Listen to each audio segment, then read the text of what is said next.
was wrong. Master interrogators use psychological tools to get inside the minds of their suspects. But how do those methods work with a suspect who has secrets of his own? I practice witchcraft. A suspected murderer uses magic as an alibi. That's next.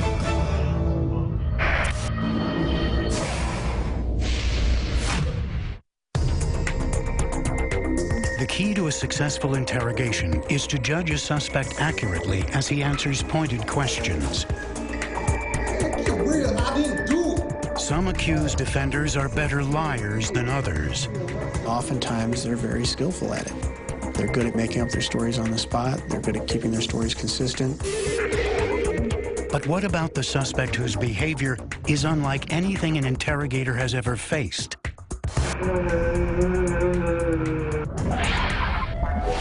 January 6th, 2008. 911, where's your emergency? I got a fire in the house. Okay. Just get a lot of smoke. I got 2 kids upstairs. Sioux City, Iowa firefighters respond to a blaze at 1420 Nebraska Street. 25-year-old Larry Harris tells them his 2 stepdaughters are dead. Firefighters search the residence and discover a horrific scene. The dead bodies of 10-year-old Kendra and 8-year-old Alicia. But the cause of death seems unrelated to the smoke and fire. There's evidence that the girls were strangled. There's a deep cut on Kendra's arm. And Harris has blood on his fingertips. He's left alone in the interrogation room. Police observe Harris making strange noises, what sounds like gibberish.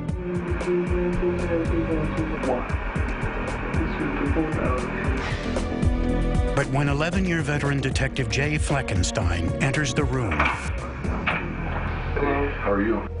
The suspect's demeanor changes instantly. I'm in a small room freaking out. I don't know why I'm here, and they left me here for a really, really long time. How are you? Do you want a bottle of water? Oh, no, thank you, no. Here's a guy that's bantering and laying down, wailing, and then when detective walks in, oh, how you doing? What happened to the craziness there? This mysteriously changing behavior could be a sign of mental illness, or it could be an attempt to fool the interrogator. Fleckenstein can assume nothing. I came in just kind of get your point of view and, hopefully help us out on what exactly happened. I practice witchcraft. Harris knows he's the main suspect, but he blames the death of his stepdaughters on a magic spell gone wrong.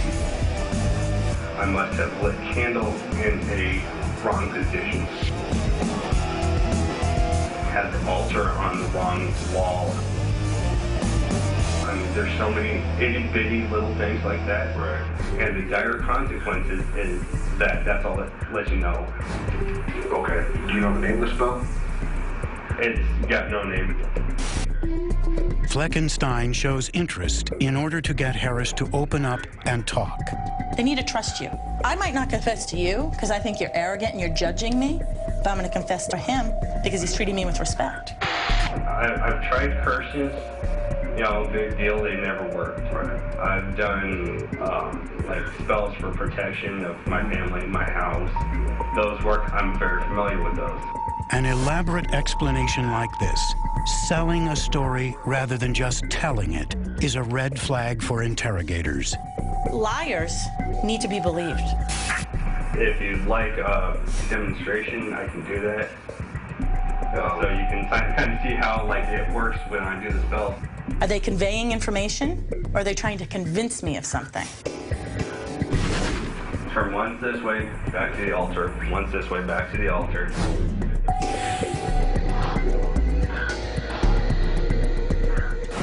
I'll tell you what, do you mind drawing pictures? Oh, Sure. That way, I can follow you?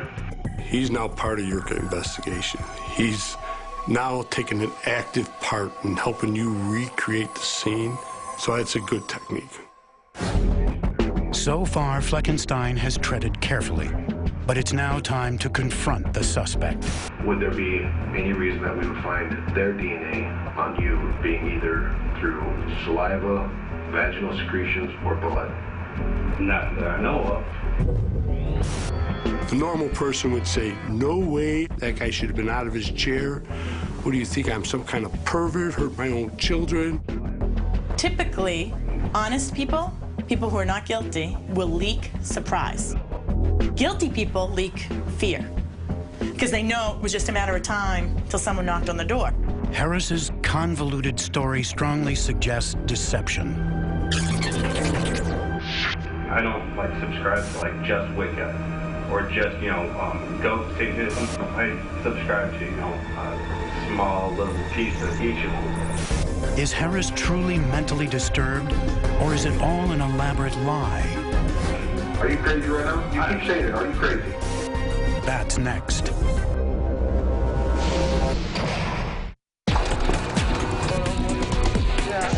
In Sioux City, Iowa, police are investigating the murder of 2 young girls, discovered when their house caught fire. Police suspect their stepfather, Larry Harris. Harris claims he didn't kill his stepdaughters. They died as a result of black magic. Yet Harris is giving off signals that veteran interrogators identify as signs of possible deception. Evidently told somebody that was up there that there was a lot of blood. I did. It was passed on to me that she said it. Ooh, okay. Don't remember that one? I don't know. I don't recall. Each time he got a tough question, did he answer the question that was posed? He manipulated, not answering it. If the detective can find a way to make Harris take responsibility for the girls' murder in any way, he can start to build a case against him. I guess when it comes down to it, is it fair for you to be punished for this? Yeah. Why? Because I did. I f***ed up, and now obviously I've got a whole family, and that's no one else to blame but me. I can't change it. I can't fix it. You have to blame me because I did the spell. It's not a full confession, but Harris has just claimed responsibility for the deaths of his stepdaughters. Harris then casually lets out a bombshell that could undermine the case completely. This is the first time in my life that I would turn it back and change it. I wouldn't change all the drugs, all the drinking, being in mental hospitals. Have you been in the mental hospital before? I've been in mental hospital before. Where? California. For how long? In and out since I was 15. Harris's statement that he spent time in mental hospitals could set the stage for an insanity defense if he is tried for the crimes. In Iowa, the legal test of sanity is knowing the difference between right and wrong. Unless Fleckenstein can get Harris to acknowledge that he can tell the difference, the case could fall apart. I don't think you're crazy, man. You and I I'm telling you, Are you crazy right now? You keep saying it. Are you crazy? No, I'm not crazy. Okay. Why I'm not? Because this is my personal belief. Okay. It's a key issue. You have to have that young offender saying, oh yeah, I knew this was wrong, and here's why it's wrong. What about the spell? Right or wrong? The spell, I believe, was right that I was doing. I was doing it for the right reasons. Good. Your girl's being dead. That's wrong for me. I mean, only 2 people that would be responsible for this. For them actually dying, meaning that they did stuff to kill them. Is either you or something from the other side. Yes. Nobody else. Nobody else.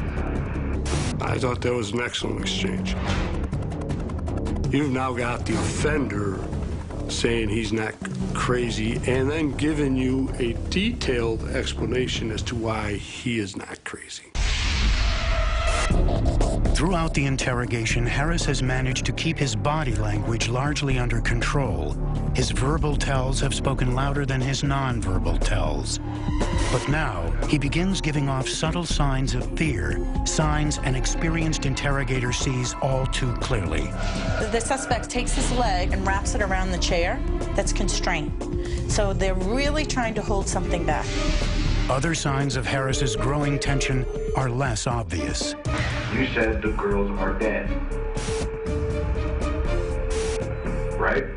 That's what you said. I said that's what they told you. So That's what they told me. obviously that's what I said. In that instance, you've seen him hesitate, and now the nervous scratch comes. And then he pauses as he scratched. He braced himself. He knew this was a giveaway. The scratching of the head, those type of gestures are giveaways. This is a bad question for me, and I don't know how to get out of answering. The detective then points out the dried blood on Harris's fingers and calls in a technician to take samples. Whose blood is that, Larry? To me, that looks fresh. I gotta be real with you, man.